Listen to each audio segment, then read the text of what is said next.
আমি আজকে বক্তব্য দিচ্ছি এখানে আল্লাহর কসম, আমার এই সময় থেকে আমি যে কথাগুলো বলবো আগামী 5 মিনিট আমি শুধু বেনামাজি করে উদ্দেশ্য করে বলবো। কাকে উদ্দেশ্য করে বলবো? নামাজিরা নিজের উপরে নিয়েন না। আমি এবার আমার এলাকা বলি কুমিল্লা নাঙ্গলকোট। আমার বাড়ি কোথায়? কুমিল্লা নাঙ্গলকোট। আমার এলাকায় ফজরের নামাজ 4 রাকাত। কয় রাকাত? জোহরের নামাজ 12 রাকাত। কত রাকাত? আসরের নামাজ 8 রাকাত। কত রাকাত? মাগরিব 7 রাকাত। কত রাকাত? একটু আমার সঙ্গে সঙ্গে বলিয়েন, কেমন ভাল লাগে শুনে। ঈশার নামাজ 15 রাকাত। কত রাকাত? 15 রাকাত। আমি প্রশ্ন করলাম আমার আম্মারে, যে আম্মা ফজরের নামাজ 4 রাকাত কেমনে হইল? তো 2 রাকাত ফরজ।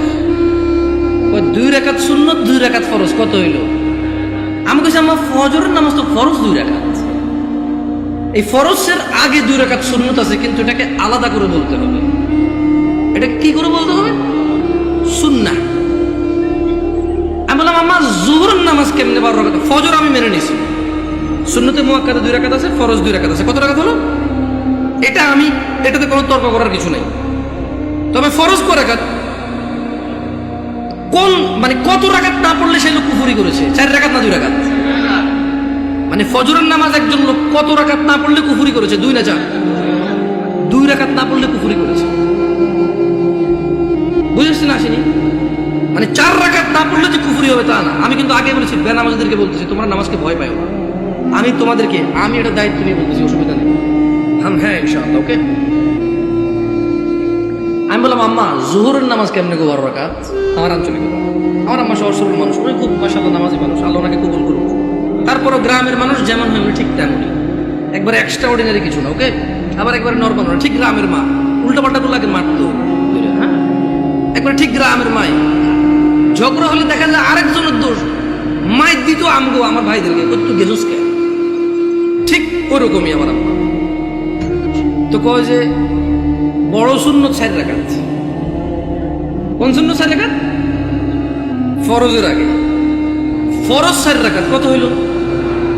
বললাম আম্মা ঠিক আছে 8 পাইলাম। এরপরে ছোট সুন্নত 2 রাকাত। কত হইল? বললাম আম্মা 10 পর্যন্ত কিন্তু আমি বুঝছি, কারণ এখানে 6 রাকাত সুন্নতে মুআক্কাদা আছে। বাকি 2 রাকাত কেমনে এসে 12 রাকাত জোহর নামাজ হইল? 2 রাকাত নফল। আমি কেমন নফলের তো কোনো হিসাব হয় না। 4 রাকাত নফল করতে তাহলে জোহর নামাজ 14 রাকাত করা যাবে। কারণ যদি নফল 2 রাকাত অ্যাড করে যদি জোহরকে 12 বানানো যায়, তাহলে আরো 2 রাকাত নফল অ্যাড করে 14 বানানো যাবে। ওই কেমনে? আমি কিছু যেমনি 2 রাকাত অ্যাড হয়ে 12 হয়েছে, এমনি 2 রাকাত অ্যাড হয়ে 14। বুঝাইতে পারিনি? বুঝাইতে পারিনি কি? আমি কি ভুল শিক্ষা দিচ্ছি মানুষকে? আমি আমার আম্মাকে বললাম যে আম্মা 10 পর্যন্ত আমি বুঝতে পারছি যে এখানে 4 রাকাত আছে, যেটা না বললে মানুষ কুফরি করে, শিরক করে, মানুষের ঈমান থাকে না, ওর মুসলমানিত্ব থাকে না। আল্লাহ নবী বলেছে মুশরিক কাফের আর মুসলমান মুমিনের মধ্যে পার্থক্য হচ্ছে নামাজ। এ হলো জোহর 4 রাকাত না পড়লে এই লোক আর এই হিন্দু বৌদ্ধ খ্রিস্টানের মধ্যে পার্থক্য তেমন কিছু থাকে না। কিন্তু আমি আমার আম্মারে বললাম যে আম্মা বাকি 6 রাকাত সুন্নতে মুআক্কাদা, এটার বিশাল বড় বেনিফিট আছে, আমি ওই বেনিফিটটাও বলবো ইনশাআল্লাহ। বললাম আম্মা 12 কেমনে হইল তাইলে? তোরে আমি আগেও বলছি 2 রাকাত নফল 12 রাকাত। বললাম আম্মা নফল অর্থ বেশি। নফল অর্থ কি? আরবিতে নুয়াফিল বলে, জিয়াদা বলে। কি বলে? এই গাজীপুরে কেউ বিদেশ দেশ থাকে, সৌদি আরব, দুবাই, ওমান, কুয়েত, এগুলো থাকে। আমাদের এদিকে প্রচুর প্রবাসী আছে, ওরা আরবি বোঝে। আছে কেউ এখানে প্রবাসী? زيادة أنت معلوم زيادة يا أخي، معلوم زيادة. ها تدري وش المعنى زيادة؟ زيادة يعني زيادة. ها زيادة.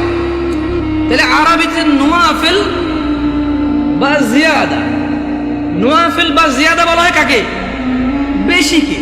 আচ্ছা নফলের কি কোনো সময় অথবা রাকাত নির্ধারণ আছে ইসলামে? নাকি যখন খুশি কয় রাকাত? 2 যত খুশি, মাকরু ওয়াক্ত ছাড়া যখন খুশি। Right or wrong?